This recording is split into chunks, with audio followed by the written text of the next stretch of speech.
All right, Bruce, all yours, man. Let's go, baby. Thank you all for giving us the time to give you the tools you need to succeed. Today's training is going to be on referrals, right? For those of you that have done this before, or maybe have never done this before, referrals is the way to really build yourself to the top of the game. And so, really, to get your mind wrapped around why this is so important, I really want to talk about the why.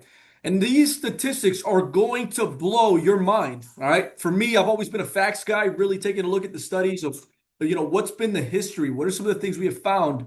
And the first one I want to bring to your attention is referrals have a 30% higher chance of conversion. This was a Heinz marketing study that was done. That is, if I could increase my success rate by 30% alone, can you imagine what your success will look like over the next 6 to 12 months? Right? The other one is 84% of business to business decision makers start the buying process with a referral. And companies with referral programs report 71% higher conversion rates. This was according to the Heinz study as well. 59% of companies with referral programs have higher lifetime value clients, and 69% report faster closing cycles. Whoa. I mean, that alone to me is screaming success off the page, right? So, right now, if you're not asking for referrals, this is the best time to make the adjustment going into the new year, right? This is the time. So, make sure you're understanding the logic behind why we're making this an emphasis. All right. Then the last one, this is what's going to set us apart. Only 30% of business to business companies have a formalized referral program. Okay. What does that even mean? What does a formalized referral program mean? It means that they don't have a system on how to go in and collect referrals.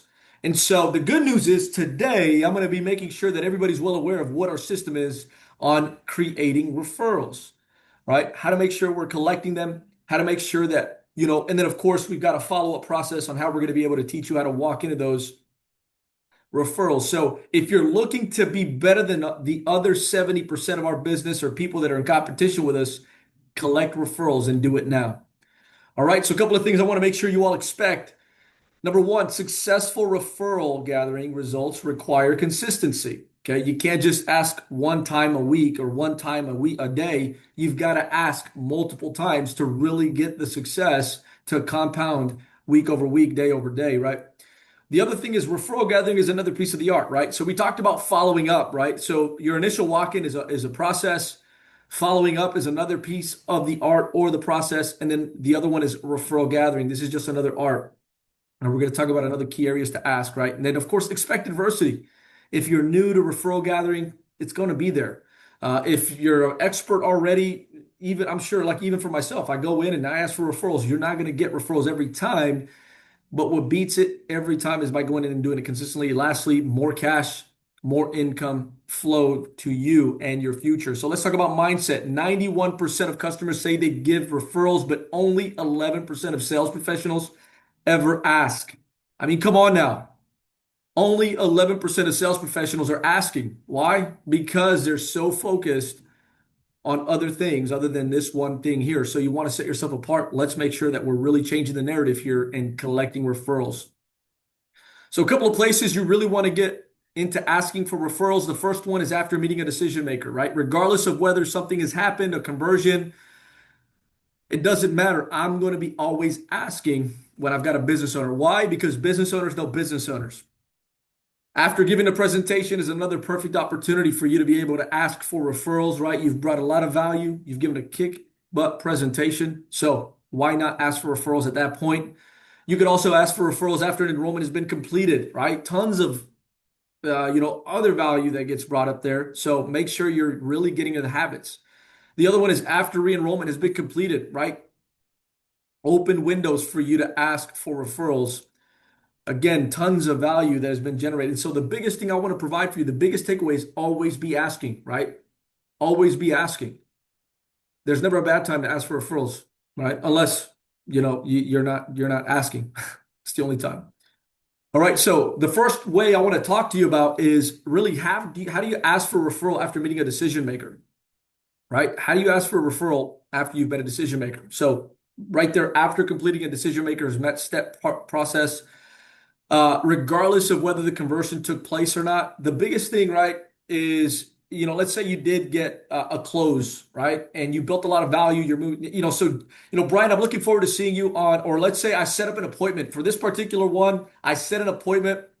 I've got them coming up later in the week. Hey, listen, John, I look forward to seeing you this coming Thursday. I wanted to ask you, who do you know here in Orlando that can benefit from what we do as well, right? I let them know my 30-second commercial. I'm always asking for an opportunity. I've already got them on the calendar for me to come back and show them a little bit more about what we've got. But again, because now here is the kicker. You should have built rapport using research, right? If you want this to work, you've got to build rapport using research, get yourself that solid impression. But this is a great opportunity. You clearly did something right. Okay. If you're getting a conversion, you clearly did something right. Even if you didn't get any referrals at this point of the process, at this point in time of the process, guess what? They know that they should expect someone like yourself to be asking for referrals. And so when you come back in, you do the presentation, let's say you close them, ask for referrals again, right? There's never a bad time. You got to make sure you're always asking. Now, let's say a business owner didn't schedule an appointment with you. They just weren't interested, right? Hey, John, I completely understand this just doesn't fit in your schedule at this time, but who do you know? That's the key here, team. How are you asking? Your vocabulary is extremely important on getting the results here. Who do you know that could benefit from what we do? So I've showed you two specific examples. Business owner came out, we got an appointment set, asked for referral, even like you've got them on the calendar already. Hey, listen, John, I'm looking forward to seeing you this coming Thursday at 9 a.m. I had a quick question for you, man. Who do you know in the area or here in Orlando that can benefit from what we do, or that also owns a business? That's another critical term, piece that I use is who do you know here in Orlando that also owns a business? Doesn't have to be quite in your industry, but who do you know that owns a business? The other one, of course, is if they don't happen to convert, they're not interested. They've been a little put, they got a lot going on. Hey, listen, John, I completely understand this doesn't fit your schedule at this time, but who do you know in the area that owns a business as well? Okay, so that's the first opportunity for you to be able to collect referrals. The other one is after giving a presentation. After you've completed a presentation, there's value there, and all the closing steps, whether you've closed them or not, right? So, John or Brian, I understand this is something that works, that is not something that works for you at this time, but who do you know here in Orlando that owns a business as well, right? If there's two things that you've got to make sure you're doing or you're learning from this is that there is opportunity to collect referrals outside of just completing an enrollment. The biggest thing you want to be doing is always asking. I mean, that's the biggest thing that I hope sticks, comes off of the page here, right? And then, of course, John, I'm really looking forward to serving you and your employees. And I had a really quick question for you, man. I know you've been a big staple here in the community, but who do you know here in Orlando that can also benefit from what we do that owns a business, right? Two things. Who do you know? Okay. Don't say, do you know, but who do you know? And then, of course, that owns a business, right? I know who do you know that can benefit from what we do? I think that's great, but I think just asking who do you know that owns a business is also a great way for you to get more specifics on. They don't necessarily they don't necessarily need to benefit right away because we don't quite know until we go in and qualify them. But who do you know that owns a business? Oh, that's much easier for me to provide you than thinking through and seeing if they could benefit from it as well. All right, because remember, vocabulary is everything. All right. So next we, of course, talked about, the enrollment. So first step, just to recap, number one, when a business owner has come out, you got an opportunity to convert, you've got the appointment set. Let's be sure to ask for referrals then. Even if the business owner isn't interested, man, you'll be surprised how many businesses will give you referrals just by asking, right? You're coming in, you're dressed well. Your explanation of services, your EOS is effective and short and is, again, detailed. However, it just didn't align with that business owner. Doesn't mean they're not willing to help you, right? but you got to make sure you're giving enough opportunity for yourself to win. And you do it by asking. The other scenario is you've gone in, you've given a presentation, whether you closed it or not, why not ask at that point in time as well? Right? So we've listed many, many opportunities. Now the question is, how are you going to implement this in your day-to-day practice? Okay. Now let's talk about after enrollment has been completed. This is another big one. This is one that really, I mean, it creates a lot of opportunity. I think it's one of the more valuable times because again, there's a lot of credibility. There's a lot of history. There's a lot of value because you've already completed the enrollment. There's been tons of participation. There's been maybe some claims. Something has happened, and you've got a lot to go back in there now. So, Brian, I want to let you know, man. We were able to protect well over 80% of your staff with well over $1.2 million worth of permanent coverage. With that considered, who do you know here in Orlando that can benefit from what we do just like you did? Right. And so, or that I can introduce myself to. I know we did a training with the corporate office. That's another terminal. Who else owns a business that I can introduce myself to? But the key here is with the enrollment, you have credibility. We've got 80% of people covered. We've got well over $1 million worth of face amount coverage here that's permanent. And that all is because of that one decision that you made of partnering with us to help protect your business or your employees. So with all that considered, John, who do you know here in Orlando that also owns a business that we can introduce ourselves to? That is big. The other opportunities after a re-enrollment, right? So after delivering the new payroll deduction or the redirection authorizations, one of the biggest things you want to do, and this is in the training guide, in the enrollment training guide as well, that's in there, and it covers this specifically. But Brian, thank you for continuing to allow us to serve you, my man. As of right now, we have well over 15 out of the 20 people that you have here covered by us, and we've also been able to cover or pay out $50,000 in claims to your employees this year. A few of them were accidental. We did have that one life policy that you went ahead. We actually, as a matter of fact, here in Orlando, Bree had a business that we filed a claim on that they went back and wrote this past Thursday, or this last week's Thursday. And because of that one claim, they had $20,000 written at that re-enrollment, right? Quite a bit happens there, but there's a lot of value in bringing up to the business owner what credibility you have based on the value that you brought. So again, Brian, I want to thank you for continuing to allow us to serve you. As of right now, you've got well over 80% or well over 17 people covered by us here. And we've been able to also pay out X amount of dollars in claims to your employees. With all that considered, Brian, who do you know in the area that could benefit from what do we do? Here's actually a couple of businesses. You could show them your business route. So the route you have in your Epic, you can actually show them the list and show them who you're working with to help them guide their memory, right? And again, they're going to take the time to review the list, believe it or not. They'll take a look at your route. And because number one, you started off the conversation bringing value. We've got this many people covered. We've been able to do this for you. Here's what you got. With all that considered, who do you know that also owns a business that we can introduce ourselves to? Here's just a quick list of businesses I'm scheduled to see today. Which one resonates with you? Who do you know out of this list? All right. Now, big one here, I want to remind you all is your client feedback form. This is something that should be getting collected at the end of every re-enrollment. Every enrollment, of course, just a couple of questions. What went well with your enrollment? What could we improve for next year? A couple of comments or suggestions that they can add. And then we talk about service dates in the future, right? There's been many times where, you go to the dentist, you go to you go to the you get your car service, for instance, right? You get your car to get an oil change. Guess what they have on that top left of your windshield? They've got another time for you to come back in to get serviced, right? Your dentist, as soon as you leave, you go to the receptionist, they schedule for 6 months out. Things of that nature, you have to understand. That's why right here, you've got service visit dates.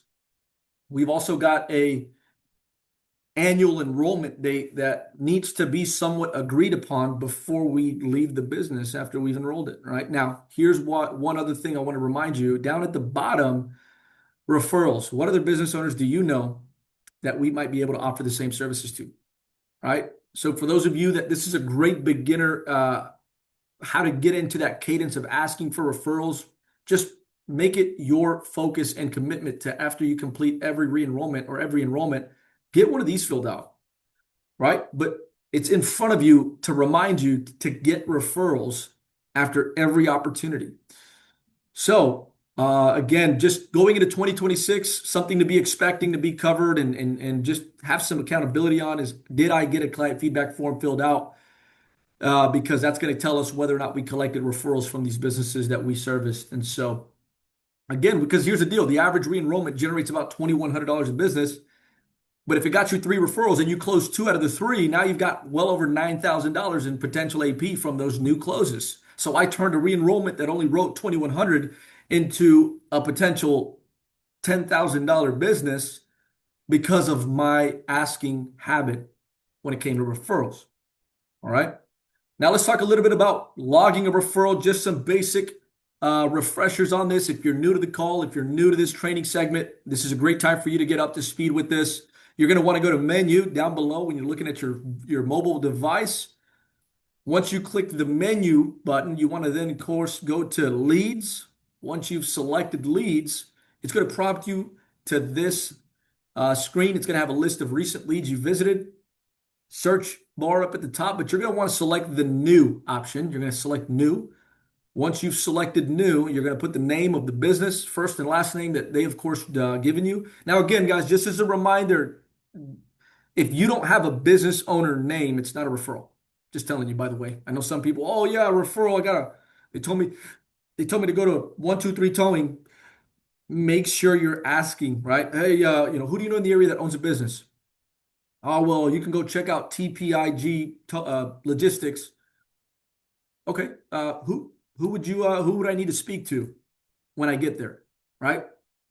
Who would I need to speak to when I get there? You don't settle for just business, because when you go in here, the reason why this came back up in my head is because I'm going to have to put the business name in here, and I need to put the first and last name, or even the first name of the person that I'm going to be calling and asking, or I mean calling, but meeting in person.